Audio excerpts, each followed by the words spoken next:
Hut hut. Let's party.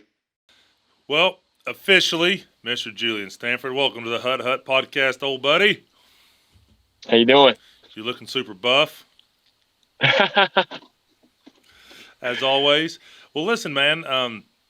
Obviously, when you were here the other day, we were running around talking Triple F and really just reconnecting, I guess, after being apart as our careers went different paths and different things. But I'd love to have had you on here in person, but I'm juiced to have you on here via Zoom, my friend, just to talk a little bit, man, about your journey through the NFL, just for kids here in this town that obviously look up to us, and just the gritty grassroots kind of way you got in and stayed in for so long that we were talking about the other night at my place, and then obviously why in the world did you want to come look at Triple F Gym and what your big plans are and all that fun stuff. So let's just start with NFL, man. Tell me and all these listeners a little bit about yourself and the Power 5 football player you were and the first round draft pick you were and all that stuff. Well, first I want to say thank you. It's definitely a pleasure to be on the Triple F podcast. Hopefully, some words that I say may be inspiration or maybe impactful for years to come for some of the young boys and girls that may be listening to the podcast. But yeah, so I'll start off. Not a powerhouse, not a big five. I went to small little old Wagner College in Staten Island, New York. Graduated from there in 2012 with a degree in information systems. Went undrafted 2012 to the Jacksonville Jaguars. That was my first stop. Uh, Training camp, rookie mini camp, all that.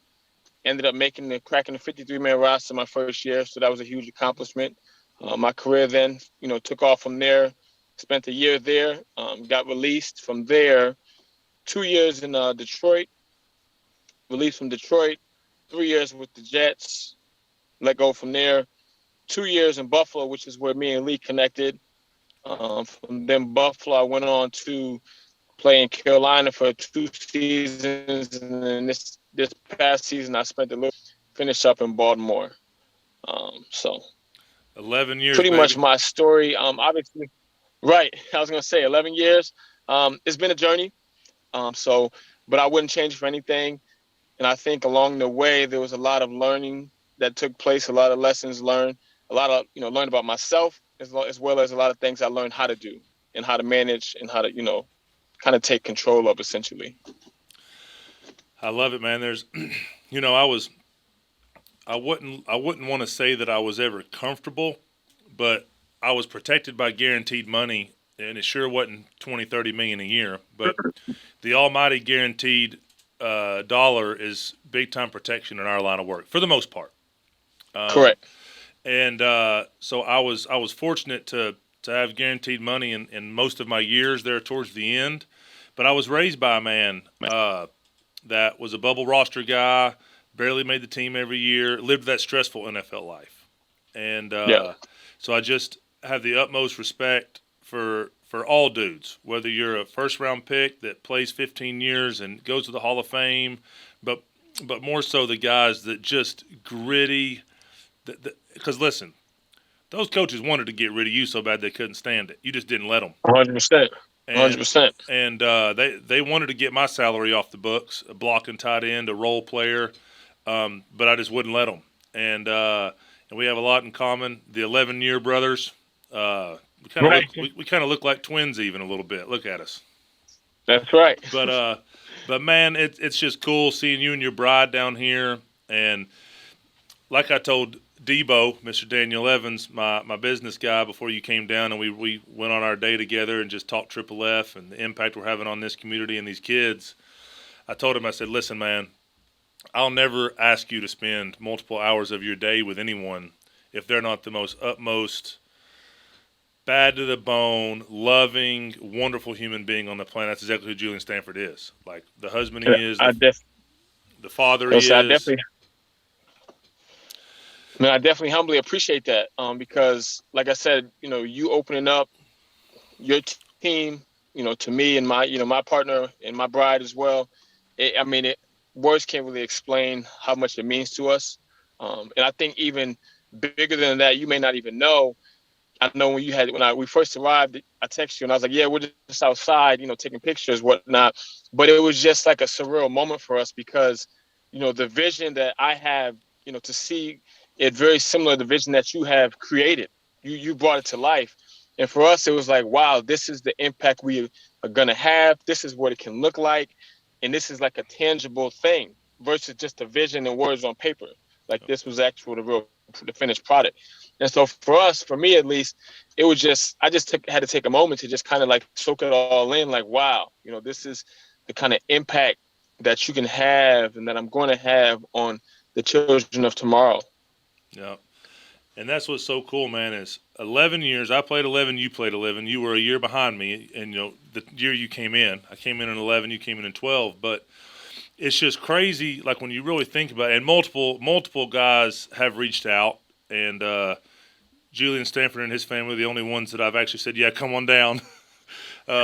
So hopefully all the guys that reached out besides you aren't watching this. But sorry, fellas. But like, why has this not already been done, bro? Like, why did we truly, like I said, whether we were the gritty role players like me and you were, whether it was a blocking tight end, a special teams player, regardless, or even first round picks, why in the world have guys that have played 10 years plus in the National Football League and seen what real athletic development and life change can happen inside those buildings when good men get together and do things the right way? Why in the world are me and you not the first? I mean, Brandon Marshall's got an awesome place. There's guys around around this country that are former players that are doing so much for their communities, whether it's coaching high school football, taking over the boys and girls clubs, starting nonprofits. Like, for 1 second, I'm not saying that me and you are some, special people because we're going to do this. But just the whole deal of, dang, man, I learned a lot about how to take care of my body and grow athletically. Right. God bless me so much with a personality that likes to help and impact people. Like, all these things, me and you ain't the first two, bro. I promise you that. Correct. So it's like, man, oh man, it's pretty cool. Essentially, the revolution and like you're saying, the community impact that hopefully Triple F and your facility, hopefully you can get a snowball rolling downhill, and the more and more players that are great men of faith, great family men, want to impact kids, especially some of these kids out here with single moms, want to be men in their lives, and just all the cool things that me and you are passionate about. Hopefully the buck doesn't stop with us, man, for real. Hopefully it takes off and keeps rolling, which will fire me up, and I know it will you too. Our vision is to create, and help develop these student athletes long term. And so, seeing their development through every stage, and some of them, may go on to be, like you mentioned before, taking care of us, our doctors, our lawyers, our attorneys, all these different, professions. But some of them, hopefully will continue on to the professional ranks, in sports. And so just kind of being able to see it come around full circle, to me, would be the ultimate level of success. 100%, man. If kids that come through Triple F, number one, I don't care if they're NFL football players or my dentist. Correct. And I hope I have both. I remember one night I was in the hotel in Buffalo, and I used to always get like a peanut butter and jelly sandwich and some Sun Chips before, like the night before the game. And I was eating those Sun Chips. It was like 11 o'clock. I was about to go to bed. I had my Normatec boots on, and a couple of my teeth just started falling out. So I'm like, wow. Man, I probably should have worn my mouthpiece more. So my point in saying that is I'm going to need a good dentist. So hopefully it's one of my kids one day. And then also if they're pro ball players, but if they're bad to the bone, husbands, fathers, leaders, community leaders, business owners, I don't care if they're plumbers. Like, and then the select few that God blesses be professional athletes, man, if we can just have impact on this community down here in Knoxville where I'm from, and then obviously I'm in Connecticut where you're at, bro, like that's why God gave us the ability to play pro sports. I mean, that's right. And once again, so many dudes are doing so many awesome things. But it's kind of wild to me that this specific thing hasn't happened more, because athletics is our world. That's what we know. That's correct. So that's correct. And I saw it as a way to, a lot of kids have dreams, they have interests, and this is our way to connect, through mutual interest, to kind of, you know, give them and let them see the bigger picture, Yeah. which is what you're talking about. A lot of the life skills, how to become a man, how to become a husband, how to become a mom, a wife, all these different things, how to become a better human being in society. Um, through the athletics, we can get their attention and get their interest to kind of show them the bigger picture, to Yeah. help them on their faith walk. All these different things that will essentially create better people Yeah. for the future. Create better people, bro. Like these Yeah. parents these parents are paying us to help their kids have athletic success. But Right. the cherry on top and the natural byproduct, especially with our philosophy and our model here, I don't know how exactly you want to structure your place. I know you have similar desires in the way you run it and the way you do it. It'll be the Julian Stanford way, which will be the reason it's successful. But down here, the natural byproduct and cherry on top, like I said, man, is just, hey, your kids are going to become better dudes and better girls, and just they're just going to rock and roll because of the discipline of what athletics and this kind of adversity that we create.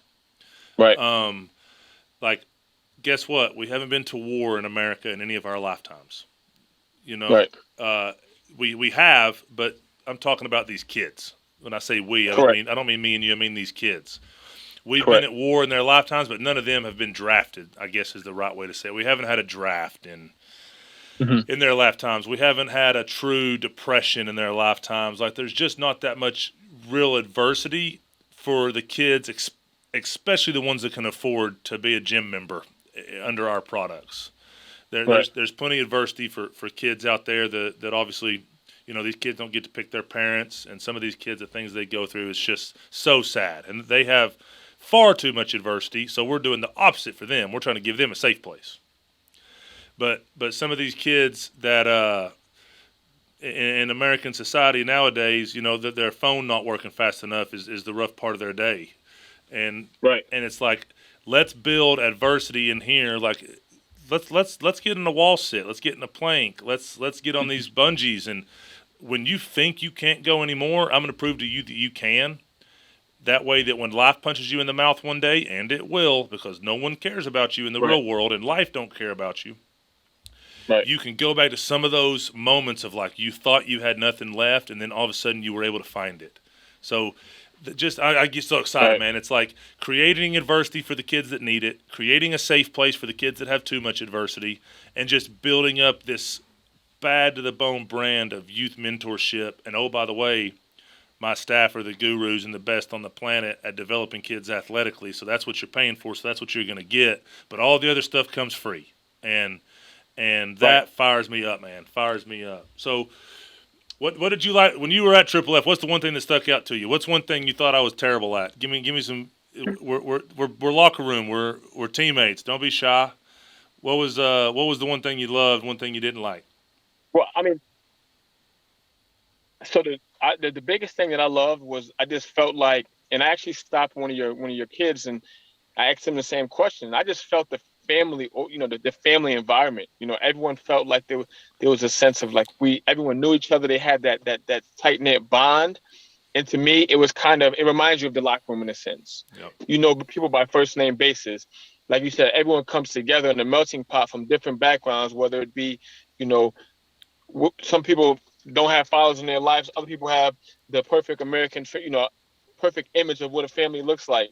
But regardless, we're all sharing space underneath, inside this facility together. And I look at you as, my brother, my sister, and we care about each other. And we see things for more than what, some of the barriers that we as humans create. And so I think that just having that exposure alone speaks volume to what you have going on, because this is what the real world outside of these four walls need to look like. From walking in the door to watching operations to seeing you to talking to your staff to seeing how you and your staff interact to seeing how you guys interact with the kids, seeing how the kids interact. I just saw the same similarity across the board. And it's just people that care, people that love each other, and just that tight family fit, family knit oriented group. I love it, bro. And Yeah. It always gives me chills and warms my heart, whether it's you saying it or one of our youth athletes saying it. When God put this place on my heart, and that's what it was. It wasn't like Lee Smith is just smart or Lee Smith. No, like God put this on my heart. He put this model on my heart. He let me play pro football for 11 years. I had 5 surgeries in the league, bro. Not one of them came in a contract year. That wasn't luck. That was protection. Like I believe in Right. that. I believe in that stuff. And now to see it come full circle and like every single thing that God put on my heart and the way this place was ordained, and then boom, it's the things you notice. It's the things the kids notice. That fires me up, and that's Right. why I'm glad you were able to get down here and see it and feel it and touch it and know that it's real. It's not just some pipe dream. It's real, and when you do it for the Right. right reasons and you have that family vibe, these parents, they want their kids to be here, man. And Right. not only just to jump higher, but they're like, man, I love the way my kid acts and behaves and operates when he leaves that place. Mhm. Uh, Right. so I love that you noticed that, man. I love it. Well, what about your bride? Is there anything that she was all excited about, or is she just excited to get started and go on this journey? Well, she was excited to get started and go on the journey, obviously, but kind of like I mentioned earlier, she was just excited to see the finished product, to see that it's tangible, and to see it's real, and to see how genuine it is and how good it feels. Um, and to just see the looks on the kids' faces. Yeah. She was big on just to see the excitement, to see the joy, the kids playing, having a good time. Really just doing things that kids should be doing in the right environment. Um, she loved how the staff were interacting with the kids. And I think another thing that stuck out to me was also just the level of exposure, right? So, I'm not every kid gets to see a professional athlete. Not only a professional athlete, but a professional athlete that's essentially what we would call a model citizen, one that cares deeper than, and they realize that it's bigger than just themselves. There's some guys who are kind of have that me first attitude, and then there's other guys who are willing to pay it forward. And to see an operation like that you have is very clear what the message is there. And I think that speaks volumes. And I think that will help a lot of kids that maybe are on the cusp or maybe have that, what it takes inside to be a great doctor, a great whatever. And they just need that person to give them that push over the edge. And then they come see you and they got all the confidence in the world. Oh. And I think that's a big part of it. So, I mean, just to see all of that, encompassed under one roof, to me, it's a surreal moment. And like you said, I was just getting chills and I was getting excited. Whether watching the operations, sitting down, talking with you guys, talking through the process, it just all came, just all kind of came around full circle. And I was like, wow, man, these kids, I can't wait to get back home and get this thing rolling, because they don't even understand what something like this the impact is gonna have in the community. Yep. They just it's, and like you mentioned, especially in my area, I can't really think of a place like that. I can't. Yep. Where it's not solely driven by how much money are we going to make, what's the bottom line, all these, there's a bigger picture here. Bigger picture. I love it, bro. I love it. Well, until the end of time, it's up to God whether there's one triple F or 10 triple Fs, and Julian Stanford's model, whether God decides if there's one in Connecticut or 50 across the globe. We'll continue to submit and just wait and see where this thing goes. But anybody and everybody that wants to transition out of this game that has blessed us so much, and I know you would do the same thing if one of your former teammates in 18 months after you're open 6 months calls you and says, bro, like, it'll be red carpet service, because I know that there's plenty to go around. I don't need to control the entire youth training market in America. I want every single dude that was blessed to play pro football and can have impact on these kids to go do their thing, just like me, man, in their communities. So right. Hopefully me and you start a trend, bro. Hopefully you won't be the last one at my place. Hopefully you'll have plenty come to your place, and we can really grow communities across our country with these ball players that God has blessed so much, and start something cool. And hey, and we won't go down the rabbit hole of the man problem we have in our country right now. Like, it's okay to be a man, and Right. and men act a certain way, and you don't have to apologize for that. But at the same time, don't abuse it. Don't be a butthole. Right. Don't walk around here being an idiot. Right. And it's just crazy how when you speak, when I speak, when men that they quite honestly they've seen on TV or they can Google, like these kids, Hmm. they just listen, man, Right. and it allows you to nip in the bud some of the things that these young men think look are manhood, and they're confused. And when we talk, they might act like they're not listening, but they're listening. And just Right. I tell these moms and dads and everybody at Triple F, bro, I'm like, listen, I just want to be an extension of the way you're raising your child and benefit your kid. Like if he gets 1% from Lee Smith or if he gets 50% from Lee Smith, I don't care. I just want to make sure that I'm empowering your child to go be the best version of themselves. And I'm not going to do it by coddling them. I'm going to be on them and I'm going to push them and I'm going to do everything I can to help them love people, man. Love's the big word for me. Love. So I love it, bro. Absolutely. Well, much love, my friend. Hope it's not the last time I see you. I'm coming to see you Definitely next. not. Definitely not. I'm coming to see you next. Absolutely. I can't wait till you open. I'll bring my bride up, and we'll do they elect crazy rednecks from Tennessee and Connecticut, or is it a little too swanky for me? Hey, I want you to be you. I love it. I love it. They haven't hurt anybody or been around anybody like me probably much. I'll come up there and we'll have a good old time, buddy. I can't wait. I'll come up there and see you. Absolutely. But I'm praying for you, man. Praying for you as well. I hope that this journey goes exactly how you envision it, exactly how you want it, and I hope it all comes together. Anything you need from me or my team, continue just to reach out. We definitely made some mistakes, so there ain't no need in you repeating them. So, Definitely appreciate it. and I want you to do it better than me, bro, for real. Definitely appreciate you, and thanks again for having me on the podcast. And I appreciate everything you guys have shared and done for us thus far. And I look forward to nurturing our relationship and continuing to help each other grow. And who knows what the future may bring. My man, give your bride a big hug for me. Will do. You do the same. All right, buddy.